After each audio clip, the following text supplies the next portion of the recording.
Hello, everybody. Welcome to another Warhammer weekend here with myself, Zach, and we've got Saray over there. Hello. Hopefully, you guys are getting ready to have a event-filled weekend or a relaxing one or the other. Those are the only two options. We did toss up a like and subscribe there for a sec. Just a reminder to like the video, subscribe if you're not subscribed to our channel. We're gonna jump in. We have quite a few things to talk about today. So. First and foremost, Yeah, how's it going, Saray? it's going all right. I'm excited to talk about probably the last time we'll talk big about the new GHB Scourge of Gyran stuff for a while. We've kind of milked this cow. Yeah, well, I mean, it's been information on it has been trickled out over almost 2 months, 3 months close Yeah, to now. Tomorrow is the release yeah, day, so for everybody waiting to get their copy, if you've pre-ordered or whatever, you could go get a copy tomorrow. Finally, we actually have a double-header game tomorrow, which we're excited about. So we'll talk about that a little bit later. We talk about our schedule. Do we want to jump in with some yeah. science, Saray? Yes, I think we need to. It's time Okay, for science. It's been too long. here we go. So All right. today, what are we ranking, Saray? So we've got various knights and dragons and mixes of both of those. Yeah. So classic Chaos Knight. So we're starting off with I mean, Go ahead. I would say a solid choice, a solid model, solid unit. Kind of a classic for a reason. Nothing too crazy. Uh, so like pretty much like what a Warhammer model should be, you know? Yeah, it's kind of a classic, like you said. This is the second, more modern iteration of this model. I have some of the older ones. Yeah. It is a big upgrade to the newer ones for sure. The older ones are charming, but they don't quite hold up. So okay, we'll come back to these No, they're guys. very static. Yeah. Okay, moving on. We have the Mega Boss on Maul Crusher. Yes, we're gonna be talking about this guy later today. Yeah. Controversial? Maybe? Divisive? Uh, I fall on the side of not loving the mount. I think the guy on top is pretty cool, but I don't love the people call it the cabbage dragon. Yeah. I kind of agree. I don't love it. Not a fan. Uh, I weirdly like no, this. when it is green on Gordrak, it really does look like a cabbage to me. Yeah, I weirdly like this model. This guy's on the biggest size base. He's on the base that an Arachnarok is on. It's even bigger than a Gargant. Yeah. It is a large model. I've always kind of liked this thing. I've seen it painted some really great ways. I mean, I've got him right here. Yeah, there he is. Yeah, here's my cabbage. Okay, we'll come back. But where we can start this week, Storm Drake Guard. Okay, so Yes, How to Train Your Dragon. yeah, How to Train Your Dragon. Storm Drake Guard, right out of the gate, somewhat of a new model. Very exciting when these came out. Stormcast players I know were super into this. This is kind of like the quintessential dragon riding model we get as a unit in the game. Saray, what are you thinking, Storm Drake Guard? Science time. Okay, let's get scientific. I mean, dragons are cool. Dragons are weirdly scientific. You wouldn't think so, considering they're a fantastic beast. Um, I think I've talked about it before. I feel like Stormcast is kind of all over the place.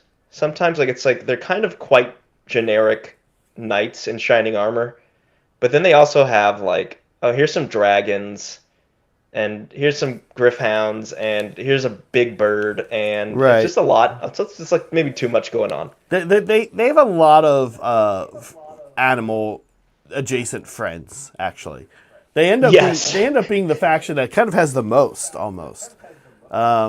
Yes, they have Okay. a very diverse menagerie of animals. Um, and I don't hate these, Yeah. but I also don't really love them.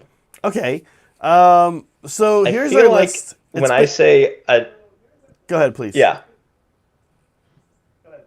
I'm gonna say, um, somehow they made a, immortal knight in shining armor that comes down from lightning bolts riding a dragon. They somehow made that kind of boring. Yeah. I don't know. I didn't think that was possible, but they did it. Um, okay. Here's our list. If Let's you're see. We can probably scroll down. new to the show, this is our definitive scientific ranking of Age of Sigmar models so far. We've ranked 82 models, going from Usharan to Archeon the Everchosen. But I don't think the Stormdrake Guard are quite this far down. Where are we headed into? What kind of territory No, are no, we? no, no, no, no. I said they're boring. I didn't say they were bad. No. Yeah, let's hang out here for a second. Yeah, we've chatted a lot about the Free Guild Cavalier. We've used this as kind of a delineator. We think most things above the Free Guild Cavalier are quite good. Most things below, some of them are good. It's starting to get a little spotty. How does Stormdrake Guard compare to the Yeah. Free Guild Cavalier? Like, okay, like how is a Dragon Knight not cooler than a regular knight? I mean, I'm a big fan of the Well, the answer Arachnarok. is here. This is not as cool as a Free Guild Cavalier. Right, I'm a big fan of the Arachnarok, and I think this thing is cooler than the Arachnarok. But you think it's You less think so? cool than a Free Okay. Guild Cavalier. Yeah, Okay, I think yeah, I mean, in theory, it's all in theory, it should be cooler. And yet, somehow, when I look at them, I'm like not not blown that away. impressed. Where do we head No, then? Is I it just, I don't know. What does chat think? chat? It's pretty quiet on this It's an the iconic subject. model for Age of Sigmar. That's what they said actually about the knight, the Chaos Knight. Yeah. Oh, the Chaos Knight. Yeah, the Chaos Knights are iconic. These, I don't know, man. I just don't love them. There's just something not quite good enough, which is crazy. Um, is it cooler than a Barrow Guard? Honestly, I don't think so, because the Barrow Guard are really cool as well. Okay. Lady of Vines. Lady of Vines is at least interesting. I think we can put it. I feel like Chaos Warrior is so iconic. I feel like I want to put it above the Blood Shrine. Okay. I like that spot. Stormdrake Guard. Yeah. I think that's one word. Okay. A Free Cavalier is above Steam Tank because Free Cavalier look cooler than the Steam Tank. Yeah. 41? Yeah, Okay. yeah. I put it 43. I feel like I wasn't far off. Okay, Chaos Knights. Okay, here's the All right. iconic Chaos Knights. The Chaos Warrior is 42. These are like I feel like they're right in the same range. Yeah. They're right next to each other. Above or below? It's an iconic unit. Let me talk it out to myself. All right, Okay. it's an iconic unit. I think it is also kind of like the Stormdrake Guard, not super exciting, but very solid. Um,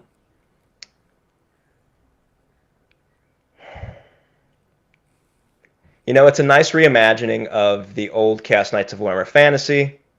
Mm-hmm. I like that they come with multiple weapon options. I think the lances are pretty cool. There's not a ton of variety though. Once you buy one kit, there's not that much difference in buying two. Yeah. They don't offer that much. I'm gonna put it. Oh man, this is rough. Right below Stormdrake Guard. Right below Actually, Stormdrake Guard. Okay. Chaos I Knights. could definitely see that moving up though. This is a loose 44. Yeah. Okay. Last but not Right. least, that we're ranking today is the Mega Balsa Maul Crusher.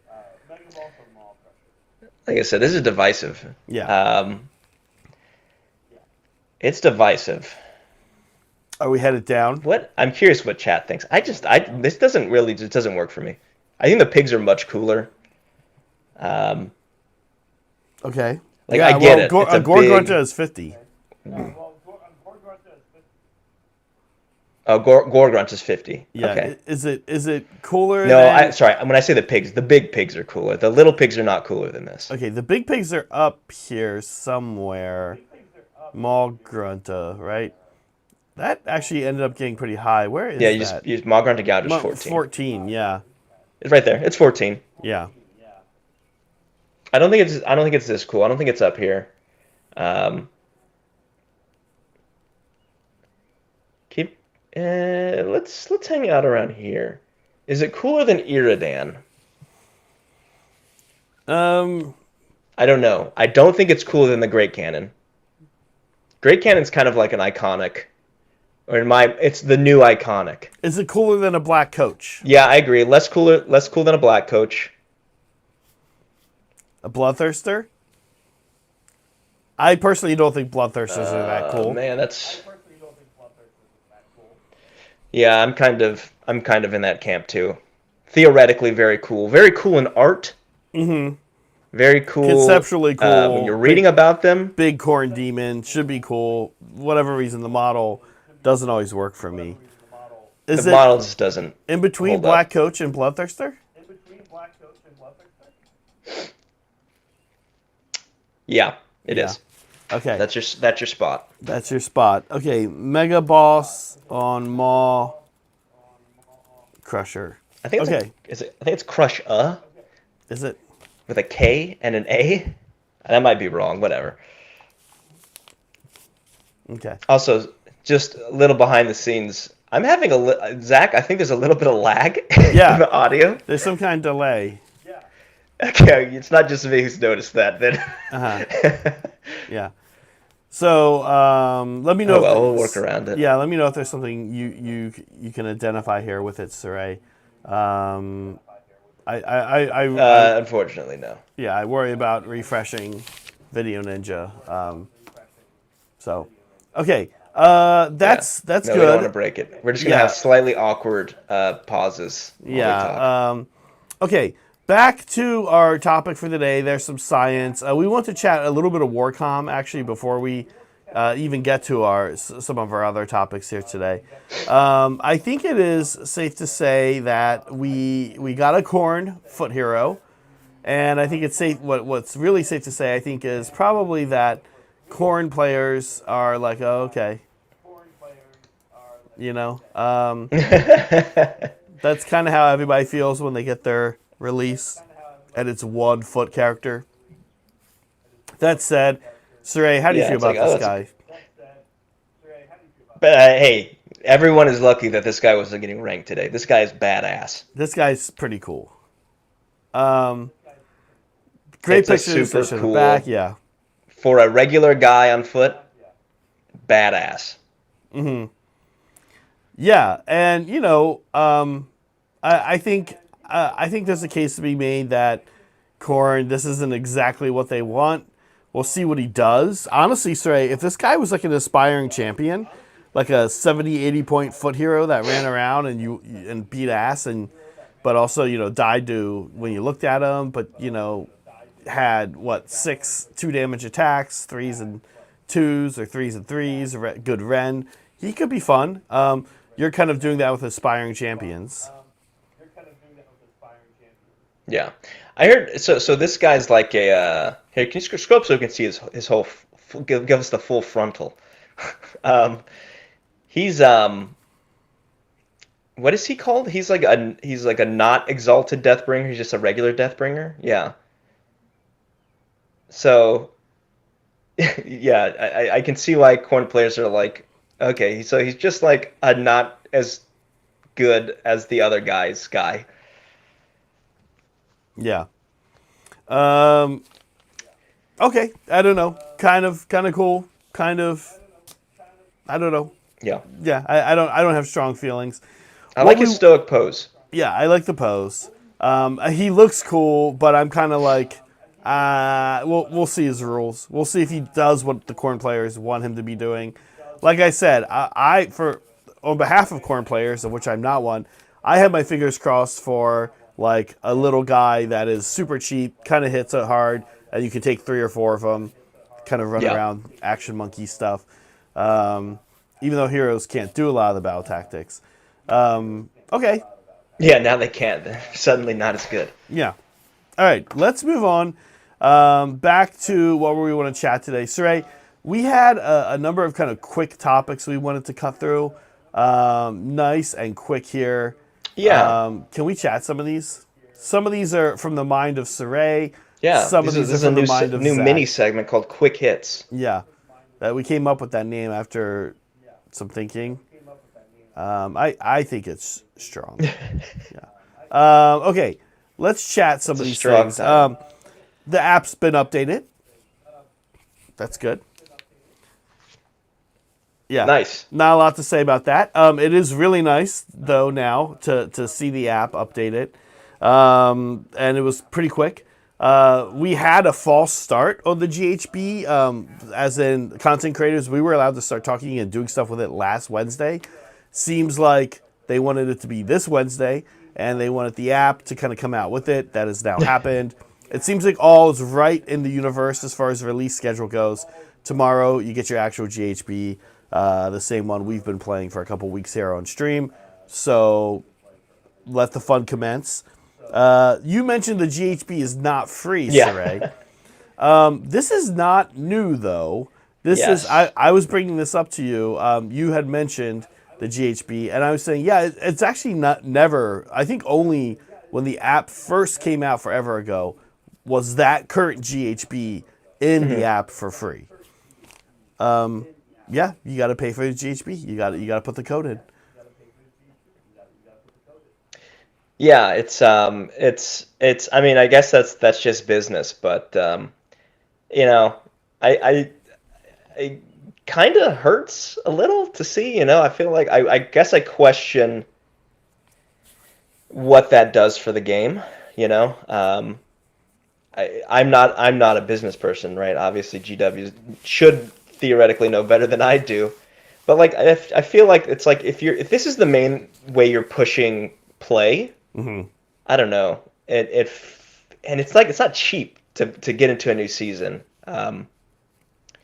I don't know. I guess it's just kind of if we were doing our good, the bad, the ugly, this would be the ugly thing. The ugly, yeah. Like I get why they do it. You don't have to play this way. Right. And yet, it kind of feels like this is the way that everyone expects you to play, right? Exactly. Yeah. That is not a valid argument. I always hear that. So I personally don't mind. For me, I'm like, yeah, it makes sense. They're going to charge more or less a yearly subscription to play the way that most people are going to play. Yeah. Inevitably, Saray, you're correct. There's always somebody who goes, well, you don't have to play that way. And I'm like, okay, dude, sure. Yeah. Like, it's not quite realistic. And you just mentioned we're already paying a monthly subscription for the app. Right. So, I don't know. I don't know either. So, okay. Swords of Chaos, Crimson Keep. Let's chat these two. You know a little more about Swords of Chaos. It seems like some armies of renown have been kind of retooled, reconfigured in the points to actually be more usable now. We know this happened with Crimson Keep. Saray, you're saying it happened with the Swords of Chaos. Yeah, so the Swords of Chaos, if you know what that is, that's the Army of Renown that lets you take only Archeon, Abraxia, and Varangard. They recently adjusted the price of Abraxia, so now that you can bring 15 Varangard and Abraxia, not the Scourge of Gyran variant, just the regular variant. So then now it's a nice 2,000 points. Before you were either bringing Abraxia and 12, and it was like, well, now I just have a huge points gap sitting here. Or you brought Archeon, and it was just like, who wants to bring Archeon and like 3 dudes? Right. So yeah, glad to see this points adjustment. I'm sure no one else is, because who wants to play against 15 Vanguard? Yeah. Well, and the same thing happened apparently with Crimson Keep. You can now take exactly 30 Blood Knights, the Vampire Lord on Steed, and Vordry, I think, is the list. I think you can basically now take that list for right around 2,000 or so. Cool. Like that's important. Yeah, to say here's our army for now, and you build Yeah. it up, and it's 1810, and then like, okay, well, what if I do It's this, like, and now it's 2020, 2200. You're like, wait, what? yeah. What am I doing here? Yeah. It's a nice attention to detail. It makes us feel like they're paying attention and like they care about us and Yeah. that they love us as children. So I They appreciate. love us. They love us so that they could triple charge us Yeah. Hey, listen. Now many, is a good many times time. over. Well, you know what? We have two more quick topics we want to chat. Okay, but this is a good time to thank Okay. Orange Justice for gifting 5 memberships. I'm going to change the membership number here now. Oh, thanks, Also, Orange Justice. as folks at home know, we have something else we do here. Whenever we do the memberships, we let people change the topic here, or also as an option, Orange, you can do a reset, and we'll switch this back to help us reach our membership goal. This is where we left off. So, Orange, let me know what spelling or grammar would you like me to change. Right now, it just says help us reach spelled with 2 E's, R, member with a 6, ship, hyphen, and then 9G goal 69 there. A classic funny thing. Let me know. How should I change this? Or are you feeling OCD today, Orange? Do you want to reset this? Do you just want to reset it back to normal? Change the second E in reach to an I. Oh my god.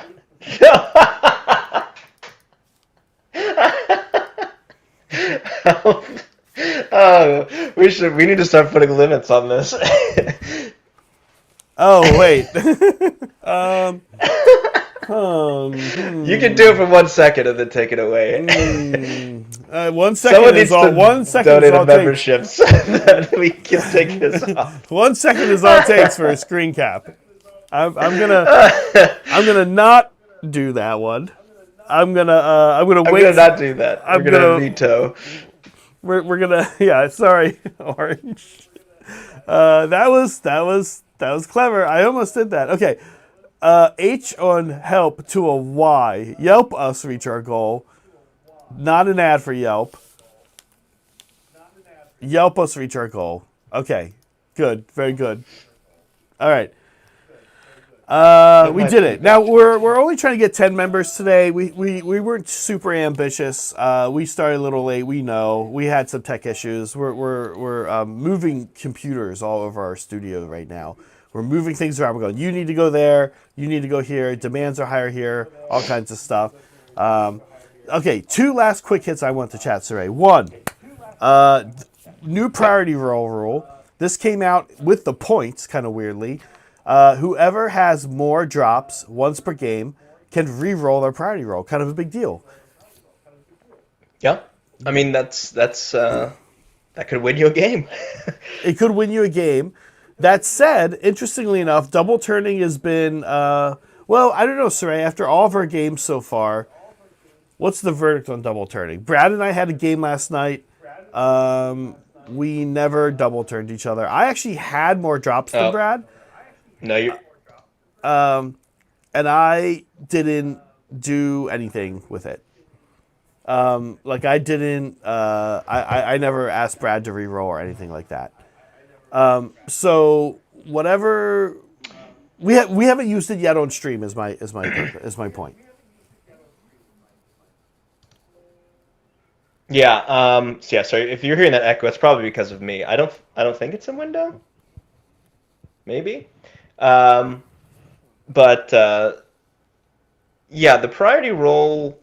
I don't know. The double turn has been worked in my favor still. It's still a it can be a game ender. So I think the priority this having less drops is actually huge. Yeah, I know they're trying to discourage double turns with things like the change to intercept, not change, but intercept and recover, for instance, making you automatically drop 5 points for battle tactic. Giving more underdog perks as well. Yeah, more underdog stuff, but at the end of the day, the double turn can still just win you the game. Yep, and I think that's what it has become. It's become the person who takes the double turn, I think they're kind of in one of two spots. They're like, okay, I think I can do enough damage here to say, cool, I'm not getting battle tactics or whatever, but guess what? You're not either, because you're going to be screwed after this. I'm taking out your hammer. I'm taking out your anvil. I'm taking Yeah. out your general. I'm taking out your buff piece, whatever. I'm taking three important things out of yours. I'm getting better board position, and I think that that's going to put the game away. Alternatively, you do it if you're desperate, right? Maybe you realize you're about to get your butt kicked, and unless you claw back a little bit, you're just going to get tabled, or you're going to lose on attrition. Yeah. Yeah, that's what's interesting. I think people don't think about that as when they talk about double turns. Is it's actually or it can also be a way to just save your butt. Yeah. You know, I think in the game against John where I took the double turn, this was last week. It was like, okay, either I take the double turn or he wipes me off the board. Right. So it's not as simple as it's overpowered because it just lets me automatically win. And in some cases, it's like, okay, well, I need this to survive. It feels consequential. It feels like the play around double turn now is kind of a big deal, and I think we're going to see them less often, but they're going to feel more impactful. Or you slip. I think on the agree rocks, with that. and you slip on the rocks, and you don't do what you thought you were going to do, and now you're in big trouble. We've seen that. We've seen that happen in games. The last one I wanted to bring up, Saray, are we entering an ether wrought machineries meta? I'm going to tell everybody at home right now, it's not a question, it's a statement. I hope you like ether wrought machines because they're going to be showing up a lot for the next couple months. I was already in that meta. I was already advocating that. Yeah. I always said Aetherot was really good. I think the pendulum is. I mean, all whatever. The swords are fine. Situationally good. But Aetherot pendulum super good for shutting down movement, stopping charges. It moves both your movement phase and the enemy movement phase. It doesn't do any damage, but like just being able to stop someone from charging you is so good. Yeah. Because remember, it's a bubble, so it's essentially a I don't know how wide the base is, but if it's an inch, it's 3 inches on each side, so it's at least a 7-inch, the base is bubble of stopping people from moving. Right. The base is deceptively small. It's the same size base as a Fell Rider. Okay. So it's a small cavalry base, yeah. I'm looking at the cards here. And Chronomatic Cogs is great. Chronomatic Cogs is okay. I will say this about these. Yeah, sorry. It's not great. It's fine. Great is strong. I will say this about these. They've always been okay. Like every other universal manifestation, they have mostly gotten worse. The sword, for example, now hits on 4s. I'm pretty sure it used to hit on 3s. It used to be 12 attacks, I think 3s, red 1 damage. Now it hits on 4s. You still can't take wards against it. That's kind of its thing. The pendulum, like you said, is good. The cogs are okay. You really need a wizard babysitting the cogs is the problem. But here's the deal. These are free. And the only other free one is Twilight. Not bad. Not bad at all. Twilight's problem is that they're hard to cast. They go off on like 8s. It's wild. Maybe that's changed. Actually, let's see. We like learning right on air with you guys. Yeah, it's like Sesame Street.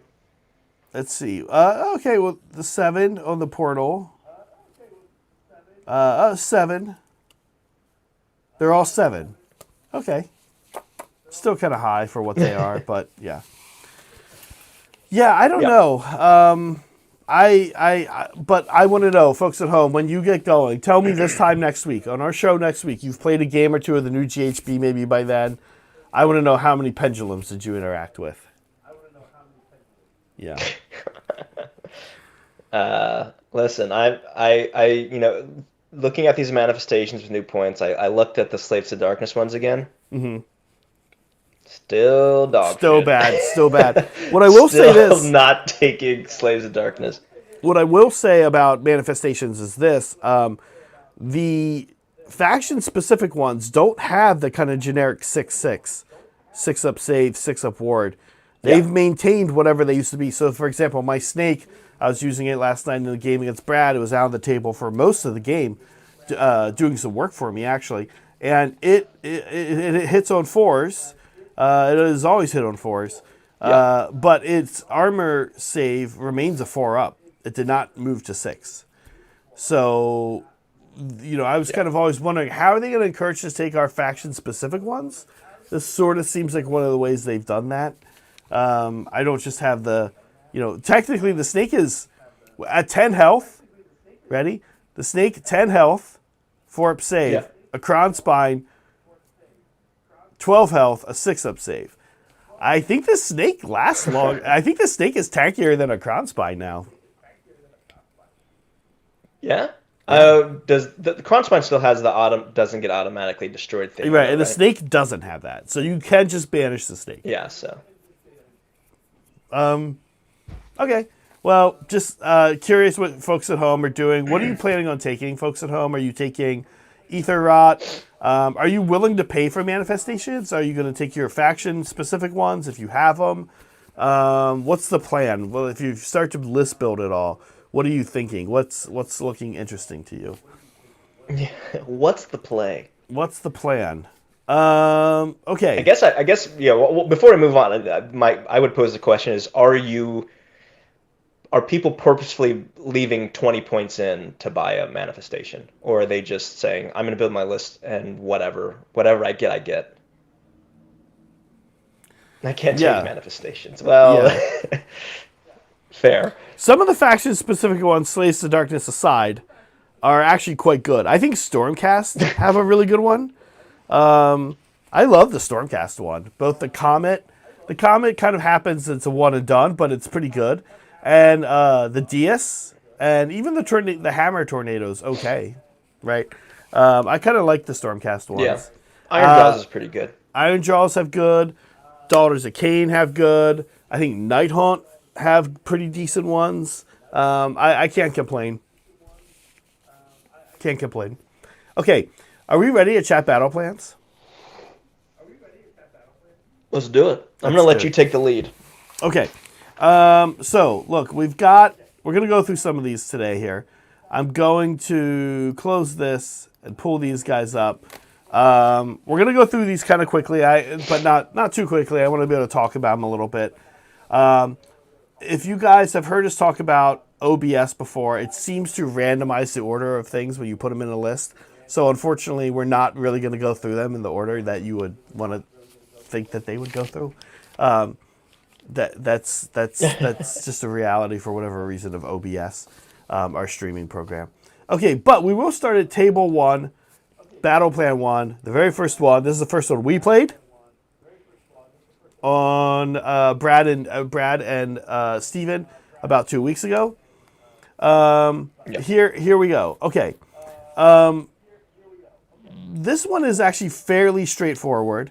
I want to chat about it, and then what we're going to do with these folks at home is kind of say, when are you going to be playing this? Are you playing this at a GT or an RTT? Are you playing this just casually? Did this one go too far in the narrative direction? What's happening here, right? Narrative spins on these are certainly a thing. I think they have a little bit of character to them. Okay, here we go. The only real let's kind of talk about the scoring first for all of these. This one scores kind of based on the battle round. On 1, 3, and 5, you score 5 points for each Gnarl Root objective you control. There are 2 Gnarl Root objectives. Those are the 2 green ones. There are 2 Oakenbrow objectives. You score 5 for each one you control on rounds 2 and 4. This is it for primary. It's pretty simple. Primary maxes out at 10 in these new battle plans, so that's it. 1, 3, and 5 be on both the green ones. 2 and 4 be on the 2 red ones. Saray going first, kind of powerful here, because a lot of armies can snag the 2 green going first ones. powerful. You're probably going to get a double, or not a double. You're going to get a full. You're gonna get 10 on primary, which The deployment zones are nice and easy yep, for scouting. yep. So I think lots of places of power. I'm noticing there's lots more places of power just in yes, general in Scourge of Gairan. there are 4 places of power, and I think yeah, I think a lot of armies. I'm thinking my Daughters of Cain. Doomfires are running up and grabbing one of those, and Cannon Shadowstalkers are teleporting onto the other. If someone makes me go first, I'm maxing 10 primary. And here's why I think that's a big deal. And by the way, we're going to see this is a recurring theme. Going first is good this edition. It has changed. Oh It yeah. is yeah. Going first is no longer a liability. This one actually, Saray, if you look at this battle plan, you think about your matchup tomorrow. Stormcast versus Slaves of Darkness. You guys are going to grind it out. You're just walking towards each other, beating each other up. After battle round 1, when are you ever scoring reliably? 10. When are you getting both red or both green again? Like after battle round 1, maybe 4 after the game's decided, right? Like Yeah. Yeah, yeah. it's an interesting one. I'm also noticing now, like I mentioned, scouting. Scouting's Mm-hmm. actually not incredible for this one, because you're right. There's going to be a lot of fighting, like right on those objectives, Mm-hmm. and there's not a ton of stuff in enemy territory that No. wouldn't be easily countered. Well, I have this here. Um, Scouting. Let's see. yeah, because you'll get the first one for scouting pretty easily. Right. Um, The nice thing about scouting in this one, though, is that actually so much of the terrain counts. So things don't have to be wholly within; they only have to be within. So, like, let's say you're in the yeah, defender, you're in the blue here. Only those 3, yeah, the place of power don't count. The rest of everything on the board is grabbable for scouts. Yeah. yeah. I thought it was enemy territory, so maybe I'm misremembering. It is within. Sorry, you're right. Within enemy territory, which means that those 2 far places of power don't Yeah, count. Good call. Good call. It does say within yeah. enemy territory, not neutral territory. Yeah. Last about this one, it has kind of this Do we think this healing. is gonna get play? Oh, go ahead. I don't know. That's a good question. For me, Saray, folks at home, this one is kind of like in the maybe category. In an 8-round event, you're Yeah. probably going to see it. Oh yeah. If you're running if you're in an area that runs an RTT every month, likes to change it up, you're going to see this one pretty soon. Is it like one of the top? Is it one of the 5 picks for LVO? Maybe not. Maybe not. It's Yeah. good. It's a fun one. We've played it a few Cool. times. Would recommend. Okay, next, let's see what we Sorry, what get. are the twists and stuff? Oh There's a yeah, passive there. the twists are pretty straightforward. So in battle rounds 2 and 4, you can use burgeoning rejuvenation, which heal D3 for everyone contesting an Oakenbrow objective. And then you have a ward of you add to your ward or pick up a ward of 6 if you are on a units Okay. Oh, contesting okay, that's pretty gnarl good. route. Yeah. And then the other thing that can happen, +1 to wound for combat attacks made by friendly units that are contesting a gnarl route objectives. That happens on rounds 2 and 4.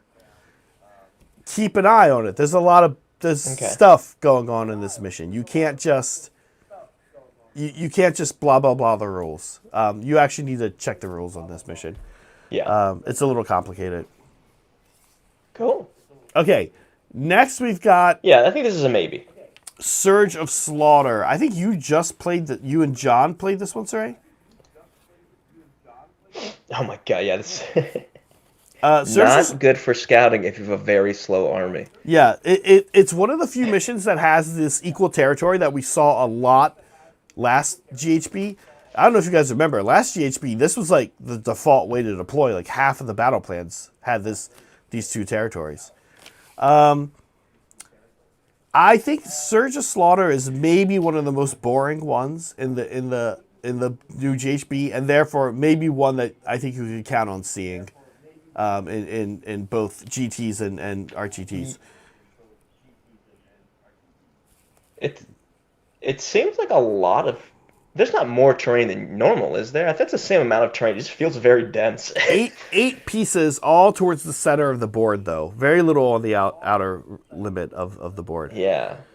Once per battle round, if the underdog, pick a pair of objectives to be the targets. For the rest of the battle round, add 1 to the rank characteristic of friendly unit melee weapons while they're contesting either of the target objectives. Now, Saray, we researched and figured out that pair does specifically mean, in this case, either the 2 Oaken Brow, i.e. red objectives, or the 2 Gnarl Root, i.e. green objectives. Yeah. You don't just get to pick any 2 objectives. Okay. But, I don't know. I don't know. The underdog gets to add 1 to the rank characteristic when they're contesting either of those objectives. Not bad. Are you going to remember to use it? Not terrible. Yeah. I don't know what the future for this. Yeah, sorry. I just wanted to read in the chat. Fancy Teeth saying, "I have an RTT next week, and we are playing Passing Season, Cyclic Shifts, Creeping Corruption."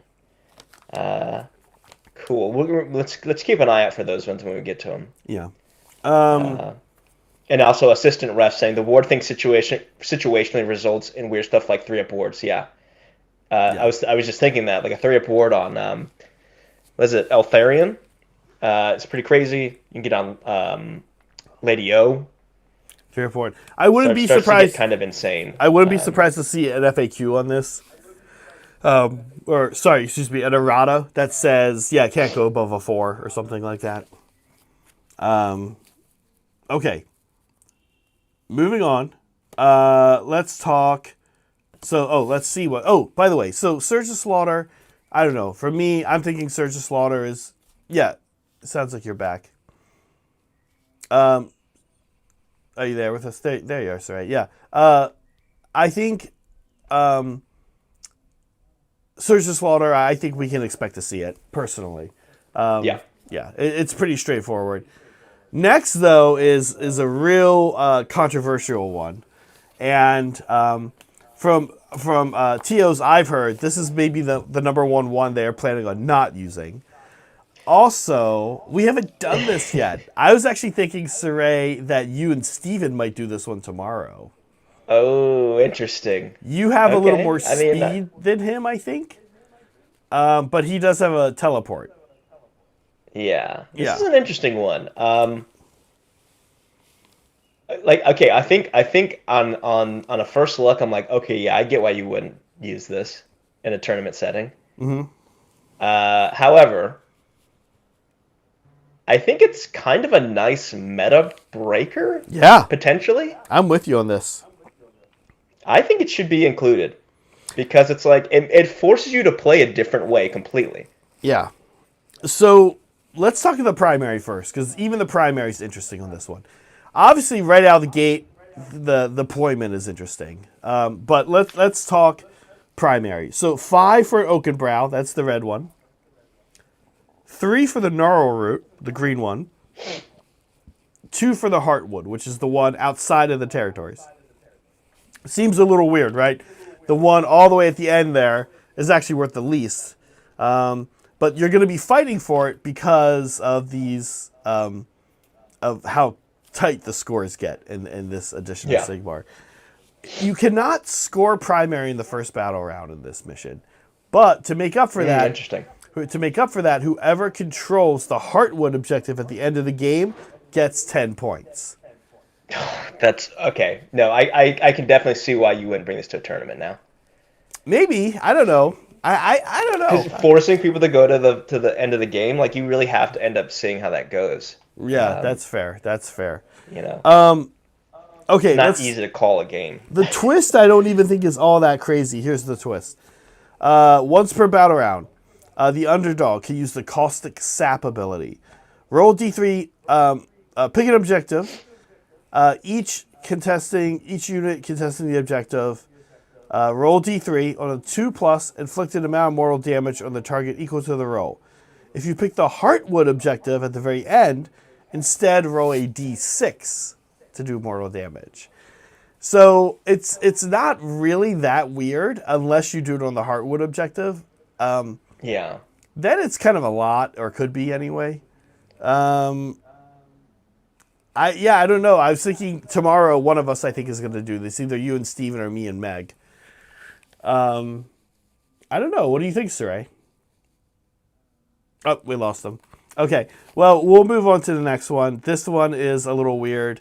That's okay. Roiling Roots. This one we have played. I'm pulling up the actual card here as well.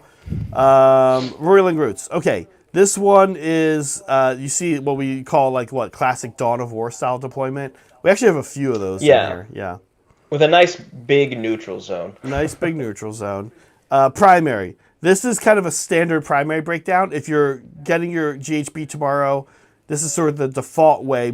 I'd say about half of the missions score primary in this following way. 3 if you control at least one. 5 if you control one. 3 if you control any pair. And 2 if you control more than your opponent. You'll notice the harder they are to get, the less points you get. It's kind of an interesting dynamic where it keeps scores tight. If you can't score 5, if you can't hold one objective and score 5 points, the game's probably over. So, something's going wrong, right? Something happened. Something happened. Just to bring it back, sorry, I know I froze during Noxious Nexus. We're probably not going to see that in tournament play, and probably not in the casual play very much either. It's going to have to be like, let's play Noxious Nexus today because I want to do something weird. Mm-hmm. Yeah, I would expect to see us on the channel play it maybe once every 3 months, which means we might run it 4 or 5 times before the end of the season. Yeah. Like I said, I think we'll run it tomorrow. We'll have maybe you and Steven deal with it. It's a weird mission. Okay, Roiling Roots. Like I said, pretty basic primary. The twist: pick a pair of objectives. Again, has to either be the 2 green or the 2 red. If for the rest of the battle round, units, friendly and enemy, have strike last where they're contesting the target objective.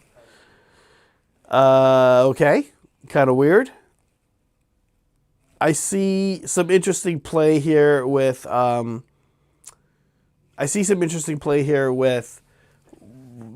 Needing to fight in more than one place, and then kind of getting a reset to fight last. So in other words, let's say I go in one place with Witch Elves, then I go in Witch Elves on this objective.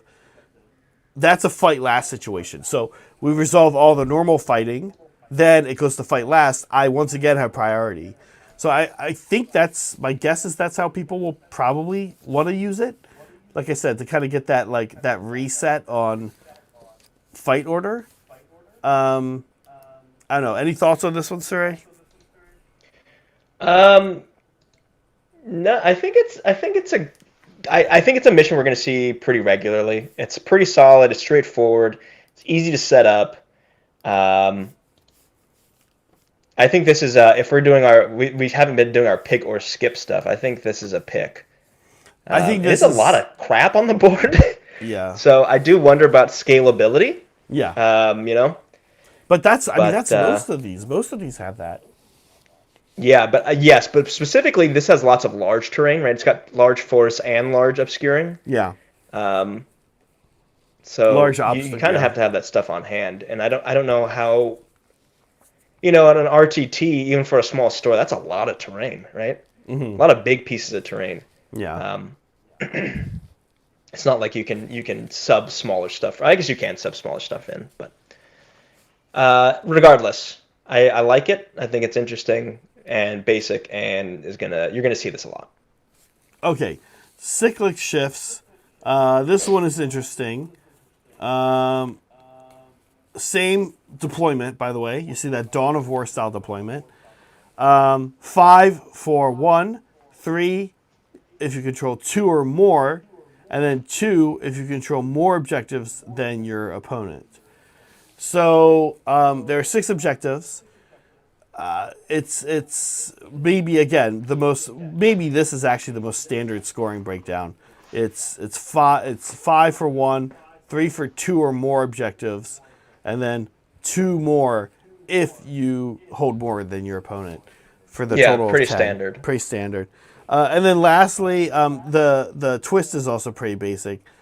Pick a pair of objectives to be the target. The target objectives are no longer controlled by either player, and they cannot be controlled this battle round. That one's kind of interesting. That's kind of huge, actually. Yeah. That's a pretty major twist. That can really screw up someone's battle tactics. Mm-hmm. So, yeah, I actually really like that as a twist. Yeah. I like it as a counterplay if you're the underdog. Although we've talked about how sometimes being the underdog is not. You can claw it back real fast. Yes. We've seen the swing. Yeah. But I like it. I like it as a mechanic to keep you in the game and then give you some options even when you're down hard. I think this is really, really, really disincentivizes double turning someone. Yeah. Because you remember they keep that double turn that underdog even if they you stop double turning them. Yeah. Until they even if they start winning. Yeah, exactly. Yeah. So suddenly it gets dicey. Yeah. Especially on this mission. So that's great. Really like it. Okay, that's this one. Next, I would say pick. Yeah, same. Yeah, and that's what Fancy Teeth said. There's cyclic shifts was in there. So yeah. Okay, this one I played last night against Brad. Linked ley lines. This one's also pretty straightforward. A third in a row Dawn of War deployment. That with the big neutral territory, like Saray pointed out. Primary is a little weird on this one. 3 if you control at least one objective. 3 if you control 2 or more objectives. 2 for a grand total of 8 if you're keeping track at home. If you control any pairs of objectives, of which again there are 2. And then 2 more if you control all of the objectives in a linked ley line. A linked ley line is literally the 3 horizontal or the 3 vertical objectives. Okay. That's kind of it. We'll talk about the twist here in a second, but I actually found this one, again, to be pretty straightforward. Brad and I played it last night. Underdog ability was quite situational. Friendly units' weapons have anti-manifestation while those units are contesting an objective that is controlled by you and on a linked ley line. Okay. Pretty situational. Here's maybe the bigger one. Manifestations have strike first. Okay. That's interesting. In your army. Yeah. Yeah, I agree with Assistant Ref here. It seems like a lot for not a ton. Well, specifically rooted in the realms, which is that first one about the Rend I was describing. I think fight first manifestations is fine. Oh, interesting. Assistant Ref pointing out that this probably needs an errata because of the wording, holding the objective that go into both enemy territories. Yeah. Huh. Oh, interesting. Interesting. I don't think this is going to get a lot of play. I think that all the simplicity of cyclic shifts gets taken out on a similar layout. Yeah. And just kind of complicates it and makes it weird. Yeah, same. I think the 2 we looked at before, we just looked at cyclic shifts and whirling roots are going to be preferable and have the same deployment. Okay, another half board deployment. This is one of the few I have not played. Actually, this and the goofy one this and Noxious Nexus are the 2 I have not played. Mm-hmm. Okay, let me pull this one up because I really don't know this one. Creeping Corruption. So first of all, kind of an interesting layout already. Yeah. We're seeing 3 objectives in each player's territory right off the bat is interesting. Yeah. That means you're holding 3, right off the bat is pretty good. Well, not good, but interesting. Um, Makes it so you're not really confined to, you're not funneled into an area to fight. Often if there's like a middle objective, that's where all the fight's going to go. Right, right. I feel like this is going to favor armies that either can just cover the board like Iron Jaws, like just being able to cover the board with lots of like relatively tough stuff, Yeah. or armies that just want to like pinpoint smash through something like Varangard heavy, just want to go smash a flank and then sweep up everything in enemy territory. Yeah, its primary scoring is very basic. 5 for 1, 3 for 2 or more. 2 if you control more than your opponent. Yeah, it's basic. Yeah, super basic. And if you're the underdog, you can use the Pulsing Life Energies ability. Pulsing Life. Pick an objective you control and one other objective, whether or not you control it. Draw a line between the centers of them. Then choose Progation or Corruption. Apply the effect. If you did Progation, add 1 to the casting, enchanting rolls, and banishment rolls. If you did Corruption, inflict D3 mortal damage on each unit crossed by the line. Pretty weird. You're drawing a laser line, either giving a negative or a bonus. There's lots of laser line stuff coming out for Scourge of Gairan. Yeah, There's like yeah. Assistant ref. Good point on the.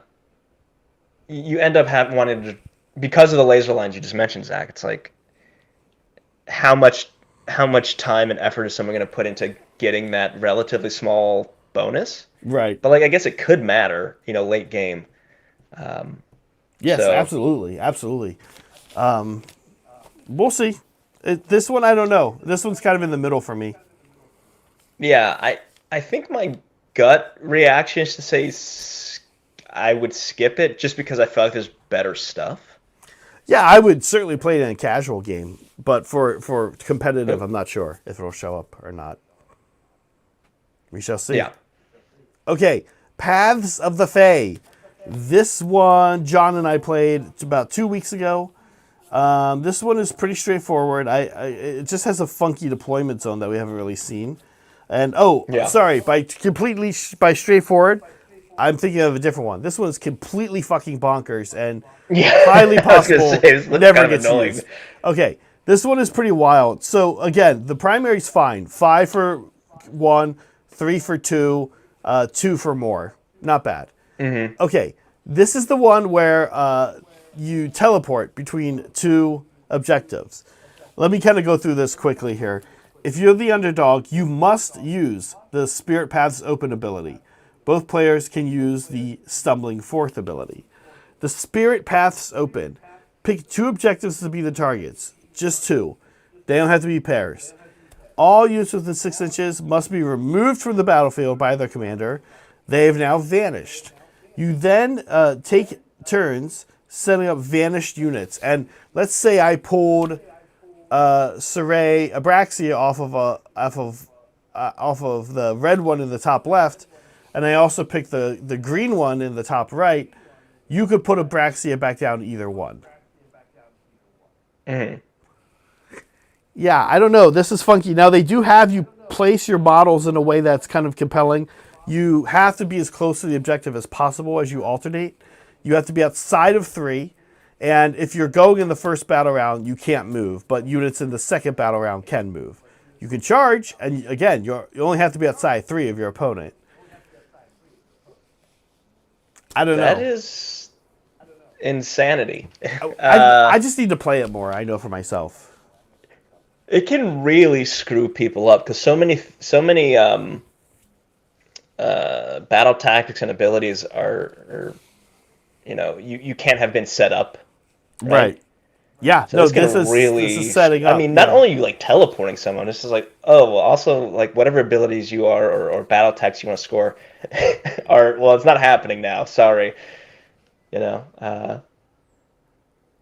That's interesting. I think this is probably a skip for tournaments. It's going to be a skip for tournaments, I think. It's going to be a skip for tournaments, but I kind of like this as a casual, like, let's just do something kind of weird and dumb Oh yeah, today. John and I had a blast with it, and it Yeah, doesn't I think feel it's fun. broken. It doesn't feel broken. Like I think you could play it in a tournament and get away with it. Okay, moving on. Grasp of Thorns. I think this is another one I have not played, although I think somebody maybe did. Yeah, we've played it on the channel. Yeah. 5 for 1, 3 for 2, 2 for more, just like the last mission. Hmm. Battle plan. Underdog. Carnivorous Flora. Pick an objective to be grasping. Roll a die for each unit contesting. On a 3+, every model in that unit that is within the control center of the objective is entangled for the rest of the battle round. Entangled models must stay within the control zone of the grasping objective for the rest of the battle round. While a unit has any entangled models, it cannot be removed from the battlefield by an ability that would let you pick up and put back down again. So, Kind of the opposite of the last one. kind of the opposite, yeah. I think probably more doable. Yeah. It's a little weird. I think we'll see this one, personally. But it is maybe one of the more bland ones. Maybe that's okay. Yeah, I was gonna say it's just kind of it's not super interesting. Yeah. Um, for that reason, I can see it being used. Um, but also, it just like this. I don't know. I could see taking other things over this, but we are starting to get towards the end of the list. So Yeah. Yeah, there's only a few left. So, the Life Roots. This one we have played. This one is fun deployment zone. You can do a lot of stuff getting into neutral territory right away. yeah, And let's see. 5 neutral for, and enemy territory. right, 5 for 1, 3 for both. Oh, that's right. There's only 2 objectives. And 2 if you have more life roots points than your opponent. What? You earn 1 life root point at the end of each of their turns for each terrain feature they control. Maybe we haven't done this one. That is a weird mission. This is weird. Uh, This is not going to get picked. I can just tell. this is weird. Yeah, Once per battle I round. I don't think this will be. Yeah, I think I hate it. No, I'm just kidding. Maybe. uh, I would want to play it. I think there's some interesting stuff that could be done with it. That is interesting, actually. That's a very different.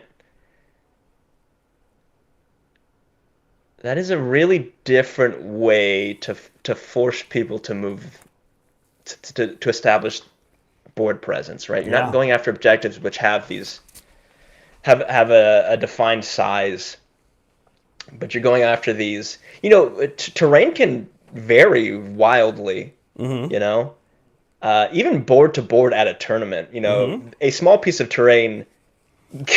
You know, the difference between 2 tables can be massive. So I guess I don't see this being used in tournaments just because of Me like either. how much terrain are you going to have that's exactly uniform, and then how does that affect Yeah. fairness? But I do like this one. And I'm excited to play it on channel.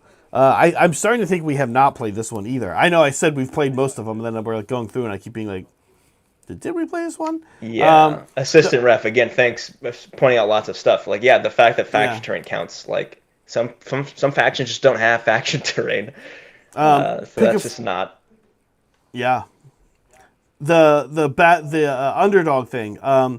Life begets life. Pick a friendly unit that has all of the models in the unit within 1 inches of a terrain feature to be the target. Return 1 slain model to the target unit. That could be Varangard. that could Yeah, baby. that could be Morgoth Archai. Yeah. Or it could be Dark Oath Savagers, and you're like, God damn it! What are Or it they? could be a Dark Oath, or it could be a Shuda or a Stabba. Yeah, it's like, oh, this is not equal. This I feel is like not- you're getting a better deal out of this. This than is me. not going to be popular at tournaments. No. No. That's We'll pretty play fun this though. one. It's fun. I kind of like it. I like how silly it is. We'll play this one when we RMJ cultivate the saying, matchup. I Yeah. played this yesterday. It was surprising. This yesterday and was surprisingly complex Well, to that's have to good. play so much around terrain. So I like that. I like actually RMJ. I like all of it except for the like on our channel. We'll cultivate the matchup. If you're doing Vanguard heavy and I'm bringing Nighthawk, Hobgot slit of spam. yeah, and I'm bringing Hobgot Slita spam, then I don't know. Like maybe we don't do this one, you know. So this is one of the first times, and actually this is happening, Saray, more this edition than it did last, where I look at the mission and the battle plan and have to think about it when I'm setting it up for whoever's playing. I'm like, oh, Yeah. is that going to be okay? Last GHB, the battle plans were just like, boom, great.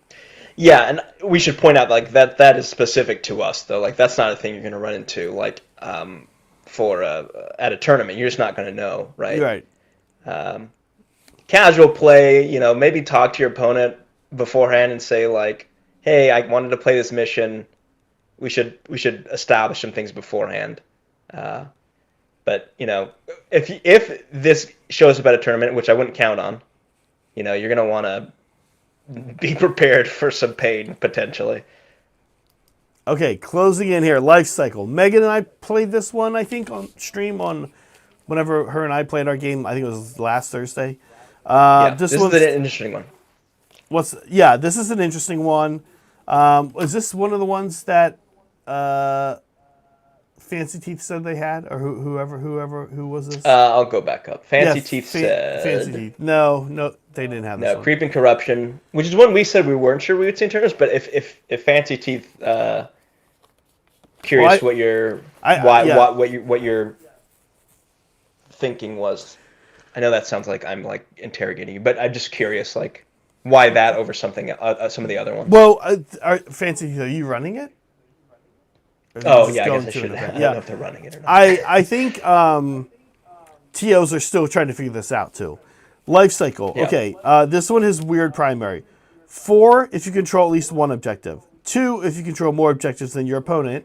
4 if you control both the Oakenbrow and Gnarl Road objectives. First battle round only. Okay, 2 if you control the primary objective, and 1 for each secondary objective that you control. If you're the primary objective rotates. You can see they show you the little arrow system there. It starts on, let's see, at the start of the second battle round, it either goes to the Oakenbrow, red, or the Gnarl Root, green, and then it kind of rotates around. And the underdog gets to pick that, yeah. I think this one's okay. Yeah. Yeah, I think with this one, I don't think you're going to see it early in the season. I think this will be something you'll see, you know, once people have gotten a couple of games in, maybe a couple months, you'll start seeing this more often. Yeah. Because I don't think it's super complicated. It's just a little bit extra to keep track of. Right. So I could definitely see this which is a lot showing up in tournaments 2 or 3 months from now. Right, But and probably not super soon. And there's a lot of that in this edition of keeping up with stuff, tracking stuff. So life cycle, I don't expect to see I agree with Saray, not right away, but we'll see. Bountiful Equinox, last but not least, that we're reviewing here today. Okay, 5 for 1, 3 for 2 or more. 2 if you control at least 1 Oakenbrow, 1 Gnarl Root, and 1 Heartwood objective. So collect the set. Then, quite simply, the once per battle round, the underdog, pick an objective, heal 3 to each unit on that objective. That's it. Friendly and enemy. I think we're going to see this one play because it's nice and simple. Yeah, exactly. Nice and easy to set up. Yeah. I think I did say it's a lot of terrain, kind of hard to scale. Who has that? Like, what club has that many trees? But other than that, I could see it. You just did this one. No. Who did I do this one with? I can't remember. But yeah, it has like the little grove in the middle. It was you. I think you and John played this one. I think. I think it was me. Yeah. Yeah. It has It the was little against Soulblight, right? It was Slaves and Soulblight. yeah, it was a Soul Blight game. Or was it? Yeah, I think this one was. Yeah, it's pretty straightforward. I think this is a good one. I think this one is a great one to actually just start Gyran with. Like tomorrow, you got a game. Yeah. Sunday, It's you a got good a game. GHB Just kick intro. open this one. Yeah. Let's go through them again. Ready? Pick or skip. Passing seasons. I say Skip.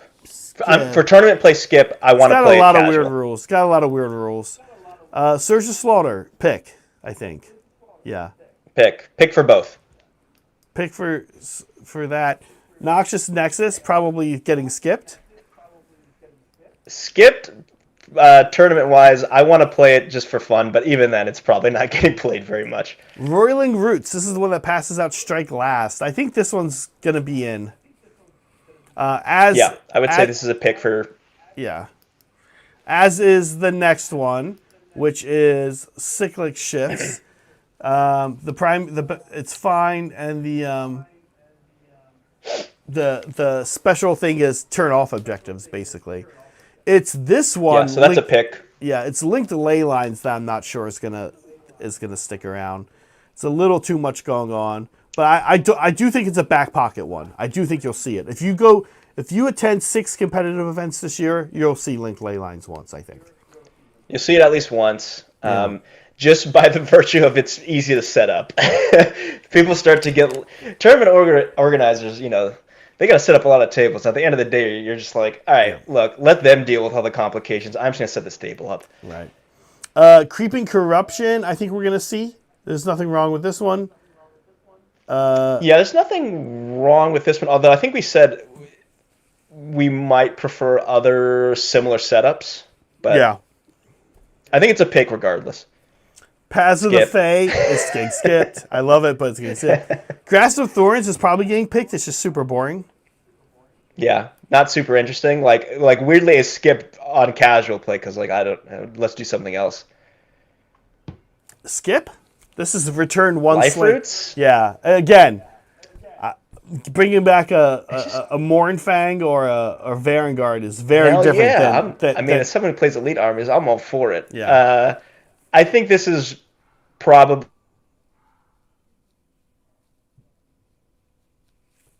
He froze. I think he was going to say probably getting skipped. Okay.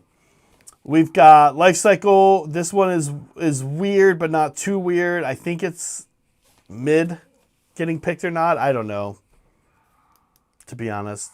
And then Bountiful Equinox definitely getting picked. It's nice and simple. I think there's no reason not to take this one. Okay, silence me for my correct opinions. Yeah, I know. Okay, we did it. Battle plans. Overall, I'd say that I've been having fun with the battle plans. Hello? Can you hear me? Yeah, I can hear you. Weird, I can't hear you. Oh, interesting. That's weird. That makes the rest of the show. I don't see you in the room. Why don't you just turn on Discord until it fixes itself? Unmute yourself on Discord until it fixes itself. Okay. Unless that's going to create an echo. It is. It's an echo. Nope, can't hear you. Just keep giving your quick pick opinions. I'll see if I can fix this on my end. Yeah, you actually have an echo now. But that's mostly what we wanted to do today. What we'll do here is wrap the show up with Saray not having audio. We had a list we want to review, but it is an Iron Jaws list. And so maybe what we'll do is skip going over that Iron Jaws list today since we don't have Saray, and we'll just say goodbye here in a second. Thanks for the support. Thanks for being here today. We have some tech issues to work out on this show. Hopefully we can get that done by next Friday. In the meantime, we're going to say goodbye, I think. Wait, no, I'm here. You're here. Can you hear me? Yeah. Oh, you can hear me? Okay, great. Then let's actually take a look at this list here. I was being silenced because of my radical opinions about... we should play that. What mission was that? Life Cycles or no? Yeah. Ley lines? No. whatever. Path of the Fae. Yeah. Okay, Yeah. list time. Yes. This list comes from Mr. Fancy Teeth. Yeah. Hey, fancy in the chat. Yeah. Okay, let's take a look. Brute Fist, I know you like that one. So, Ray, I'll go through I the do. list real quick with everybody, then I kind of want to hear your take on it. He's got Mega Balsam Maul Crusher with Trophy Skulls and Big Gun. Ard Boys, Big Boss. Tusk Balsam Maul Grunta, that's got Mega Bossy, and a unit of Reinforced Ard Boys. Then he's got a War Chanter, 2 Maul Gruntas with Hacking Crews, and a unit of Gore Gruntas. 1 Weird Knob Shaman, and then of course the faction terrain and the your own manifestations. All right, it seems to have a little bit of everything. What are you thinking here? You say a lot of everything. That is a lot of big animals. There's a lot of big animals, right? And That just is a really lot of big animals. one infantry unit, pretty much. Yeah. I don't know. This looks like fun. I'm guessing the Gore Gruntas are not the Scourge of Gyran variant. Let us know, Fancy Teeth.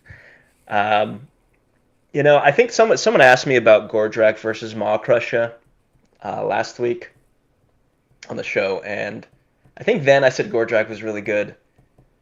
I've kind of come back around on thinking that maybe the Maw Crusher, the generic, is a little better.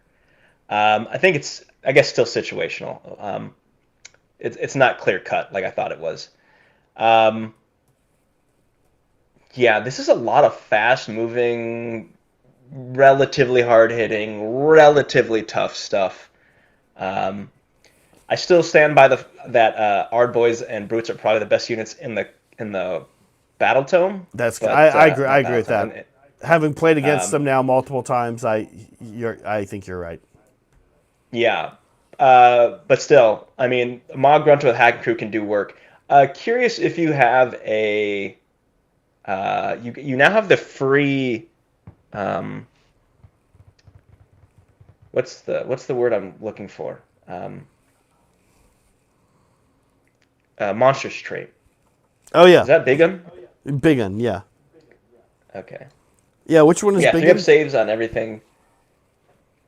Do you remember which Um, one Big Un is? This is one of the Scourge of Gyran enhancements. yeah, so I remember. I think Big Un is the one where you re-roll if you do mortals and then you re-roll if you kill something. I think. +1 random companion, he says. +1 rend. Okay, yeah. Yeah, no, that's really good, especially on Maw Crusher. Oof. This is great. This is fun. I'm curious what battle tactics you're thinking, or is this just a kill everything list? Uh, Yeah, this can take objectives from people. yeah. Oh, yeah. You can definitely take objections from people. All I these don't know things that have 5. I don't know that it wants to sit in the center. Ard Boys, but No. he's just got 1 unit. Yeah. Yeah. Yeah, it's a good +2 list. rend on infantry. It'd be fun to play against this list, and I don't know that it's meta breaking or anything like that, but I think it's gonna do well in the hands of a good pilot. Yeah. This seems like a lot of fun. Like I said, I do wonder about battle tactics. Yeah. Um, but yeah, no, this looks like a lot of fun. Have you played this, Fancy Teeth? Wrathful Cycles, Restless Energy. Okay, or Relentless Energy. Okay. Yeah, no, I could see that, right? Because you're gonna be able to take objectives pretty easily. Um, Wrath of Cycles starts with killing a character, correct, Zach? Wrathful Um, Cycles. The first one is here. I have them right here. No. Uh, more objectives than your opponent. okay, well that's gonna be easy. Yeah, Um, it is a 3-drop list. Yeah. yeah. Okay, that's fair. What about what's Relentless Energy start with? Is that the one where you kill a character? No. No. That's Master the Paths. Relentless Master Energy. Paths. Its first one is control an objective that was controlled by your opponent at the start of the turn. Exactly. These Okay, are well, if you got 3 drops, right, yeah. they're probably gonna move This is up, kind of what take I some was objectives. You can just exactly. take them back. Yeah, this is kind of what I was thinking. Makes sense. Turn 1. I think they can. I think they can do those too, early. Yeah. Yeah, it's a fun list. Yeah, no, I think this. Yeah, actually, yeah, no, this is, and it seems well thought out. Do I drop the wizard to get to 2 drops?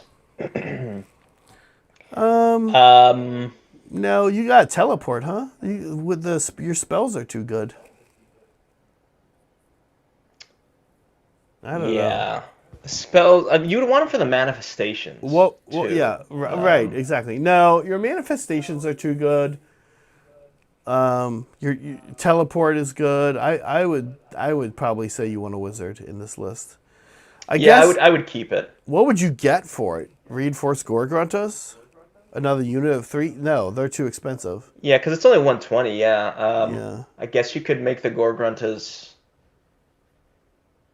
the scores of Garan variant, but I think they're. I thought they might even be the same points. Hacking Crew is way more maneuverable with the Rampage. Oh Yeah. no, no, the Hacking Crew is great. Super good. Would you drop the? I don't think I would drop the. Wait, you have a priest in here? I don't even see the priest. Where is it? War A War Chanter? Chanter. Yeah, honestly, if you're gonna drop, if you want to drop anything, I would drop the War Chanter. I've never found it to be useful. It always seems like it's gonna be great on paper. I've never managed to make it do anything useful. That's personal experience. That's me being personally bad. So I would drop the War Chanter. However, it can be very good if you know how to play it. I think the problem is your most of your army is going to be leaving him behind, right? Like so, Yep. you'd be This is focusing a always lot of his your problem. buffs, This is the shaman's huh? problem too. Yeah, I've noticed when you play Yeah, this, exactly. you're because I was the last game you played. I forget who it was. Brett picked off your back Yep. guys with Calcitoll. Now, Calcitoll are jackasses and they kind of suck to deal with. But your army doesn't. Your guys don't really seem to run up and do with Daughters of Cain. My little foot gals are right there with the unit usually. For Yeah. whatever reason, I've noticed that doesn't seem to happen as much with Iron Jaws. Yeah, I don't know. Yeah, no, I would play this first, see how you like it. But I do feel like your Shaman and War Chanter are going to get left behind, and then the only thing they're going to be really buffing up is the Art Boys, which are great. They're great at taking buffs. You know, putting them at damage 2 is not nothing. That's that's really good still. Um, Yeah. I don't know. Yeah, yeah, exactly. So the Wizard and Priest can show. I am curious. Yeah, do you have this list built, Fancy Teeth? Or is this like a hypothetical? Because if this is a hypothetical list, I don't know, it seems like a lot of fun. But it's But not. if you already have it I'm built, just- I want to hear your experience playing it because this is a list I'm not looking at exactly this list, but I'm not far off with this. You know, I've got Yeah. 3 big pigs and two maw crushes right here. So Yeah. And yeah, I don't know. It looks like a fun list. More than the most important thing is it looks like fun. it So looks fun, but it looks like you'll win games with this list. you'll also win games. Yeah. Yeah. Okay. I think Cool. we did it. Um, thank you for being here with us today, folks. A little reminder of what's going on this weekend. Tomorrow we have 2 games in the morning: Saray versus Steven, Slaves to Darkness, Stormcast Eternals, and then the evening, Yep. me versus Megan, Cruel Boys versus Beastclaw Raiders. Both of those games promise to be kind of interesting matchups. Sunday, we have a hobby stream. I don't exactly remember what we're doing on that yet, but we'll be here at 10 a.m. Pacific time. The games tomorrow are at 11 a.m. Pacific time and 5 p.m. Pacific time. I think we did it, Saray. Cool. Anything else? Nope. I'll see you tomorrow. Okay. Folks, yeah. As we say, be kind to each other, be kind to yourselves, always be creating. Bye, folks.